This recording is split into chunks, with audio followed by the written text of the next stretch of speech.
So what's going on guys, Kids here and welcome back to a brand new video. For today I will show you the new updated and insane Valby build that can solo bosses and farm AoV mobs by just one-shotting everyone, which we can do by using our skills and a specific high damage setup. So in this guide I will show you what weapons and modules you want to get.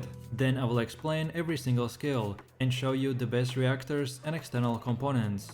And then lastly we will take a closer look at the gameplay and weapon mods, so you would know the reason behind every single build choice and what exactly will give us this insane AoV damage.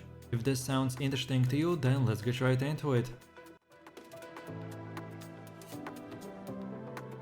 So our new Valby build is insanely powerful because we will use a specific setup in combination with just one skill and a weapon. This is right now the ultimate way to get millions of XP and items. So I recommend for every player to level your Valby to level 40 and use this build to farm every single thing that you need for your other characters. So then with that said, now let's take a look at our modules. For the first one we have the supply moisture, which while on water increases the skill critical hit rate and our weapon attribute trigger rate, and on top of that your mana doesn't get reduced. Then the long distance maneuvering, that modifies our grappling hook range to 25 meters. But the base charge time changes to 6 seconds, and the charge time increases by 20%. This will also increase our max module capacity, which is the main reason why we use this one. Then Dimension Specialist, that increases Dimension skill power modifier by 19%.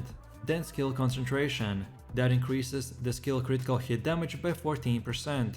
Then Nimble Fingers, that reduces the skill cooldown by -6%. Then MP Collector, which when defeating an enemy, instantly recovers 12% of max HP at a 4% chance. Then Focus on Non-Attribute, that increases our non-attribute skill power by 19% and reduces skill cooldowns by 6%. Then Skill Extension, that increases the skill duration by 9%. Then Time Distribution, that decreases skill cooldowns by -4% and increases max HP by 13%. Then Skill Expansion, that increases the skill effect range by 12. Then Increased HP, that increases the max HP by 22%.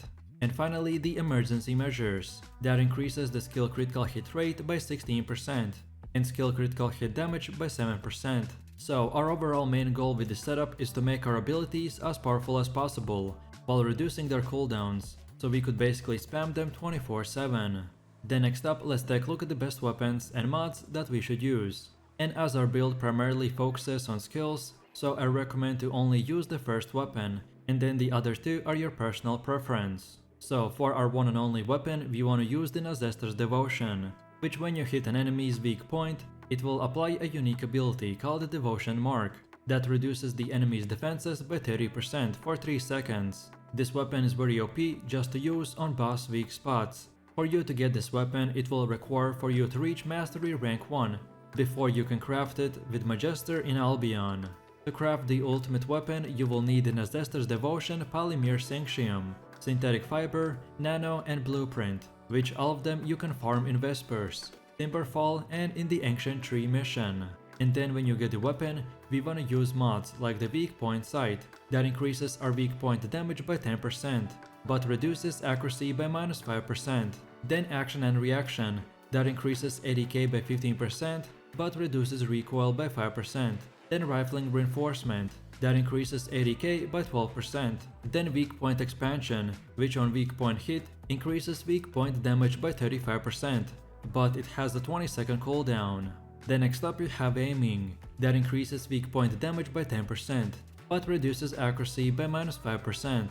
Then Inside Focus, that increases critical hit rate by 5% and critical hit damage by 3%. Then Better Concentration, which increases critical hit damage by 9%. Then Commando Marksmanship, that increases critical hit rate by 5% and ADK by just 1%. Then Electric Enhancement, that adds electric ADK equal to 8% of your weapon's ADK. And finally the Electric Gun Barrel, that increases electric ADK by 23%, but reduces fire rate by 6%. As for most weapons, we use the mods to increase our weapon's damage, and because of our unique ability that gives us better weak point damage, so we try to focus with our mods to increase its damage even more, for that one-shot capability. Then next up, let's go over to the base reactor and external components. So your reactor is very important item that determines your skill damage and can also include action modifiers that buff certain aspects of your build. I recommend prioritizing using a reactor with the highest skill power and a sub-attack power. Specifically, my best job that I got is this materialized phase reactor with the Disaster's Devotion condition, which makes us do even more DPS.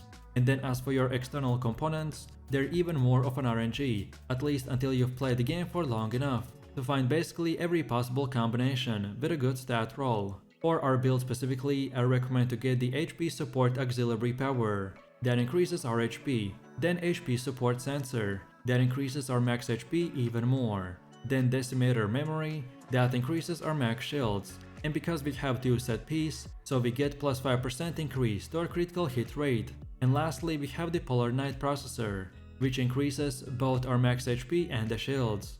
And finally, let's take a quick look at our skills and when we should use them. The first passive skill is called the Water Intake, which when using skills while standing on the water will consume less mana.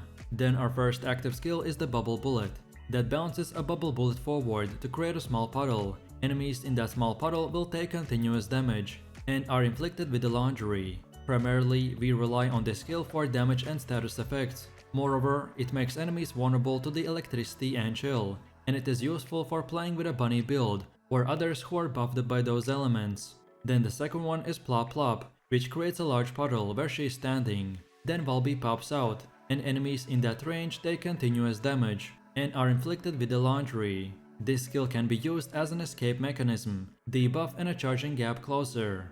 What makes the Plop Plop is the power of the water that's left behind as you activate the skill and continue to do damage over time. Moreover, this also triggers the electrical and chill resistance decreases, which is perfect for any party composition with the Bunny and Viessa. Then next up we have the Cleanup, which makes the Valby become liquefied. While she is liquefied, she cannot take her feet off the ground or use skills, but she can move through the enemies and her movement speed and defenses increases. When moving while liquefied, she creates a path of water that deals continuous damage to the enemies and inflicts Laundry. This skill acts as a mobility tool, debuffs and speed boost. You can move through the enemies, which is a big bonus, but you cannot use skills. Therefore, you want to use this to charge in and debuff enemies or to escape a situation where you are taking too much damage. Moreover, you can skate through the enemies to debuff them and then turn around for our last final skill if it's active. And lastly, we have the Laundry Grenade that changes the weapon equipped for the launcher. When the launcher is fired, a grenade is created, pulling in enemies inflicted with the Laundry and dealing continuous damage. The best way to use it is to debuff enemies with the Laundry status effect and then only dropping the grenade.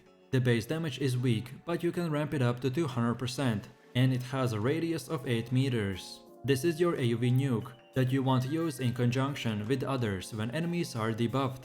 As you can see from the gameplay, I'm fighting weak enemies, so they die just from one skill and one shot. But if you're fighting stronger enemies like the elites or bosses, then this will become useful. And that's about it. So with that said, I really do appreciate everyone for watching guys and I hope you enjoyed it.